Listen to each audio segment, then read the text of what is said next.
Assalamualaikum warahmatullahi wabarakatuh.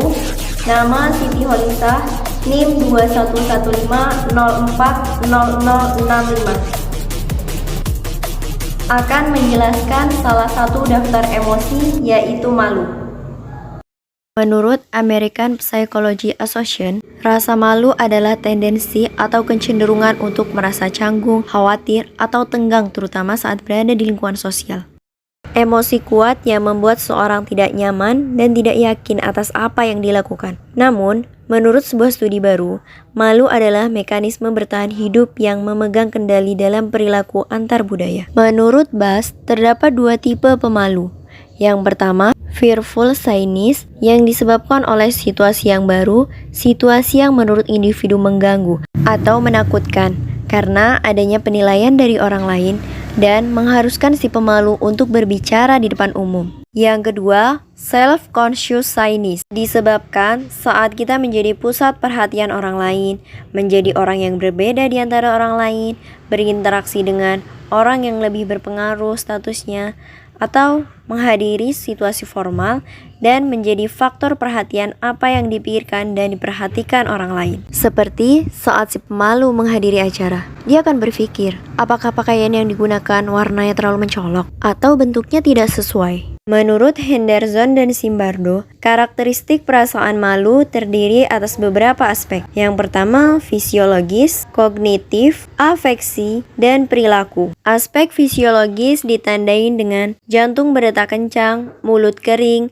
gemetar, merasa pusing, berkunang-kunang, mual, dan berkeringat.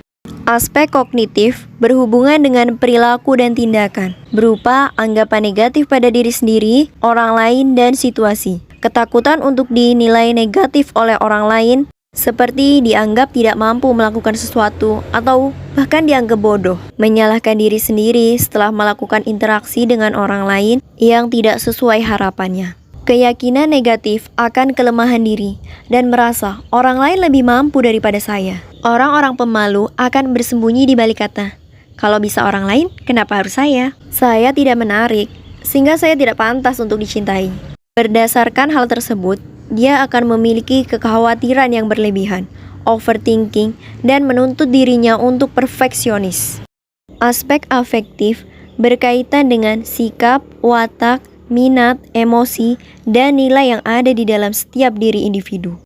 Bentuk-bentuk aspek afeksi berupa merasa selalu diperhatikan, diamati oleh orang lain, kesepian, merasa kecemasan, merasa rendah diri, dan sedih.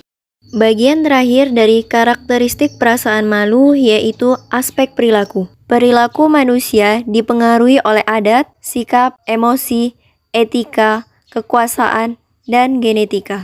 Perilaku yang ditunjukkan si pemalu yaitu pendiam, pasif, menghindari atau kesulitan untuk melakukan kontak mata, menghindari interaksi sosial, memiliki suara yang pelan, dan cara bicara yang terbata-bata. Perasaan malu memberikan dampak dalam interaksi sosial atau berperilaku secara normal. Berkenalan dengan orang baru atau menyapa untuk pertama kalinya saat di kampus kita bertemu teman, "Hai, apa kabar?"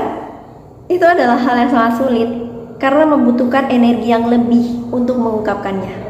Beberapa penelitian menyimpulkan perasaan malu yang berlebihan dapat mengakibatkan neurofik, psikosomatis, gastrointensial, dan depresi. Depresi yaitu gangguan suasana hati terus-menerus yang ditandai dengan perasaan sedih yang mendalam, tertekan, kehilangan minat dalam beraktivitas yang berakibat menurunnya kualitas kehidupan sehari-hari. Perasaan malu dalam lingkungan sekolah atau universitas yang dialami pelajar dan mahasiswa akan berakibat pada perkembangan akademik karena kegugupan yang luar biasa, kecemasan, kesadaran diri sebagai objek yang akan dinilai, sehingga mengakibatkannya menarik diri dari interaksi dalam kelas, dengan teman sekelas, bahkan guru. Hal tersebut dapat memengaruhi dalam konsentrasi belajar, partisipasinya dalam kelas. Untuk membantu si pemalu menghadapi perasaan malunya, kita dapat menawarkan tempat bercerita dan berbagi pengalaman, atau sekedar untuk mengobrol.